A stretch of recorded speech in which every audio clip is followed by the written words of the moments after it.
I thank the member for Leichhardt. The question is that the address be agreed to. I call the member for Canberra. Thank you, Deputy Speaker. Deputy Speaker, I'm absolutely delighted tonight to be able to speak on the address in reply and to use this opportunity to spend some time talking about my much-loved electorate of Canberra. Deputy Speaker, it has often occurred to me that I might be the only member of parliament who can guarantee that every other member of parliament has visited their electorate. And of course, I'm not just talking about a flying visit. Canberra is your home for around 20 weeks a year. If your parliamentary career is long, that might be 20 weeks a year for as many as 20 years. Deputy Speaker, one might assume, therefore, that Canberra is everyone's home away from home, that you all have strong connections with my electorate and know it well. Unfortunately, I don't think this is the case. I think for most MPs and senators, almost all of the time spent here in Canberra is spent within the confines of this very building. Understandably, you want to get home to your electorates as soon as possible. However, I believe as a result you are missing out on a great opportunity to get to know this wonderful city. Deputy Speaker, in my first speech in this place, I said that I hoped that in my time here I might convince more Australians to be proud of our national capital. I stand by this statement.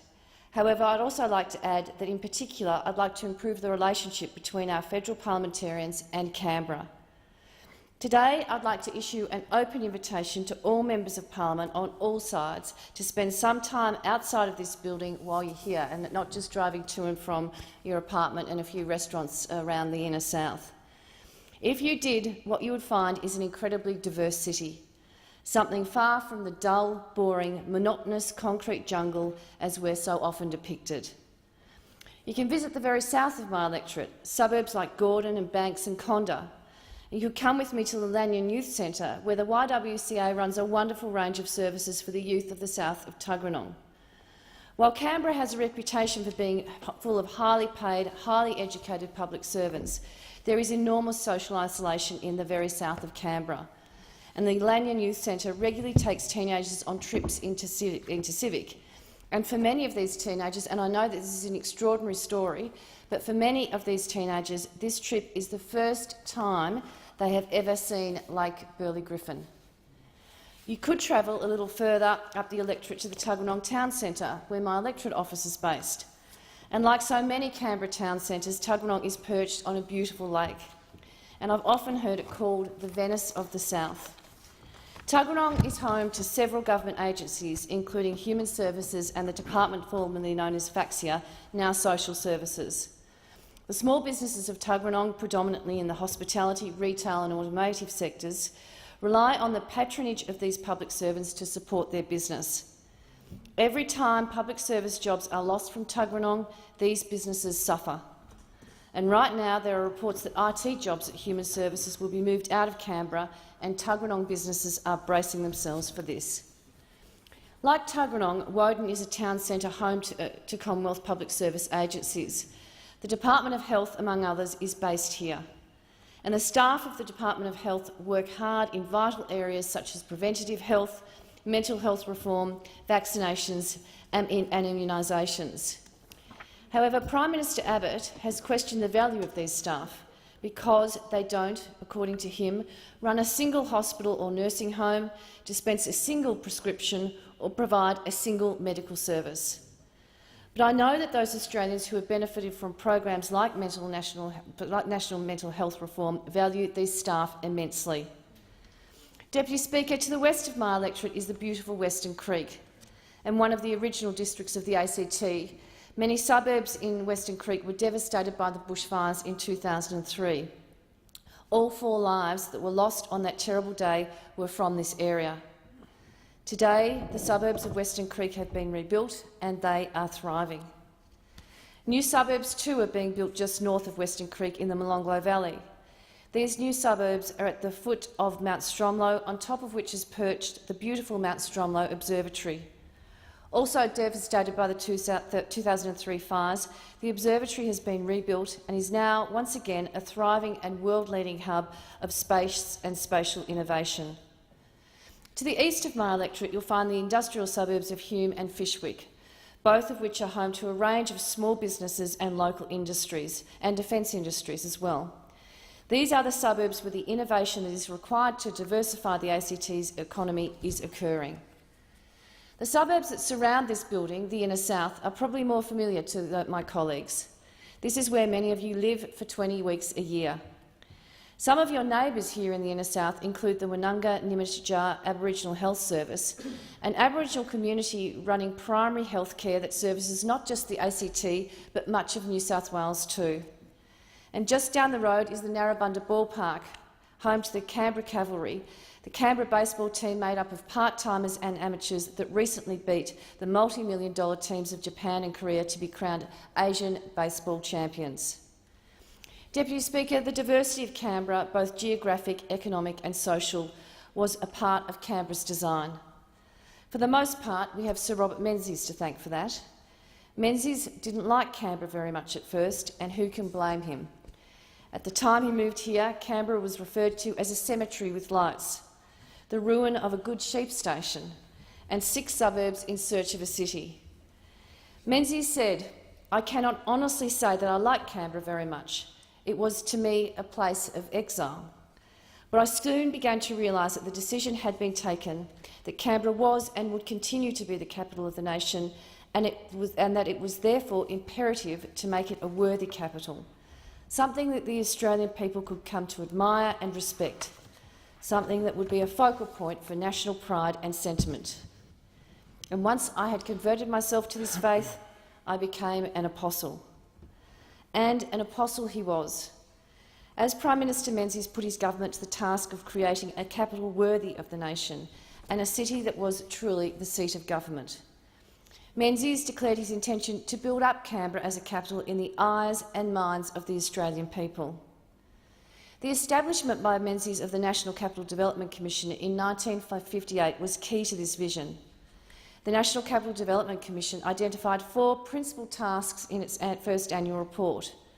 These were to complete the establishment of Canberra as the seat of government, to further its development as the administrative centre by providing facilities to permit further transfer of public servants from Melbourne, and those final public servants weren't transferred from Melbourne to Canberra, Deputy Speaker, until 1990. To give Canberra an atmosphere and individuality worthy of the national capital, and to further the growth of the city as a place in which to live in comfort and dignity.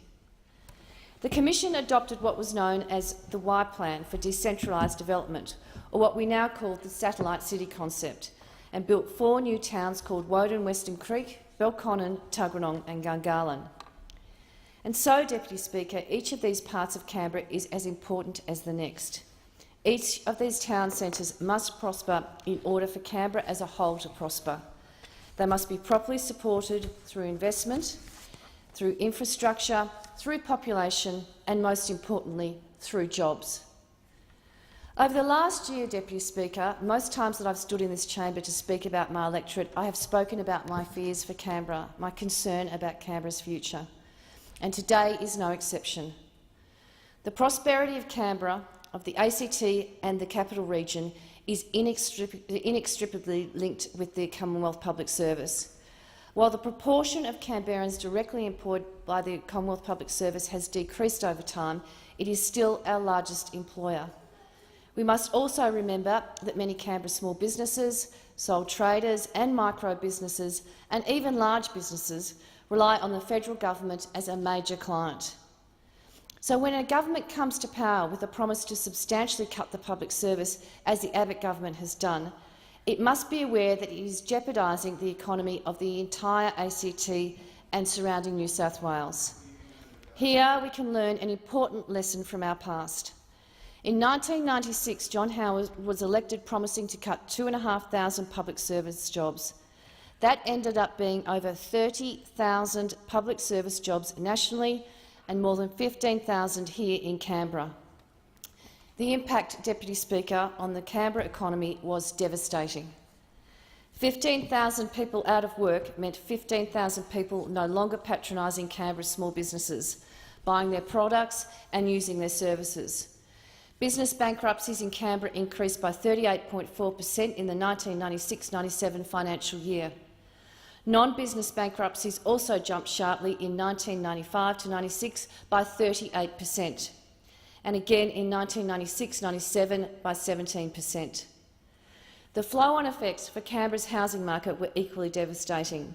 Between March 1995 and March 1998, the median house price in Australian capital cities grew by $22,950, or 17%, and the median across the whole of Australia by $19,240, or 15%. However, in Canberra, the median house price fell by $5,750, or 4%.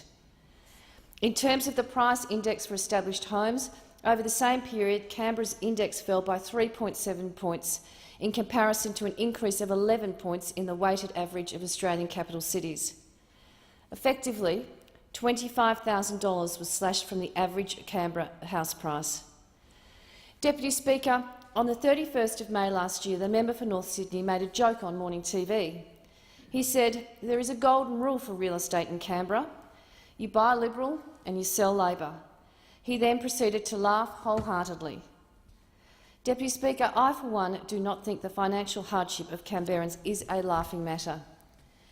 The reason I remember the coalition job cuts of 1996 so clearly is because I was one of the 30,000 public servants to lose my job. In 1996, I was working at the Australian High Commission in New Delhi, and 3 months into a 3-month-year posting, I was called into the High Commissioner's office. Now, the High Commissioner, Darren Gribble, is a friend and a man who always gets straight to the point. "You've been sacked," he said. I was shattered, and I wasn't the only one. It was a message that was being delivered around the world that day to 50 of my colleagues as the entire Public Affairs Division of the Department of Foreign Affairs and Trade was given its marching orders. And at the turn of 1997, I returned to a city that was devastated. In 1996, Canberrans learned what can happen to this city when there is a government with no regard for our national capital or no understanding of the relationship between Commonwealth Public Service and the economy of the ACT and region, and no appreciation for what public servants do, Deputy Speaker. These are servants of democracy. They perform incredibly important jobs for the nation, for the benefit of the nation. Every single public servant I have ever met is incredibly altruistic. They joined because they wanted to serve their country, and this government has little or no regard for that service and the job of a public servant.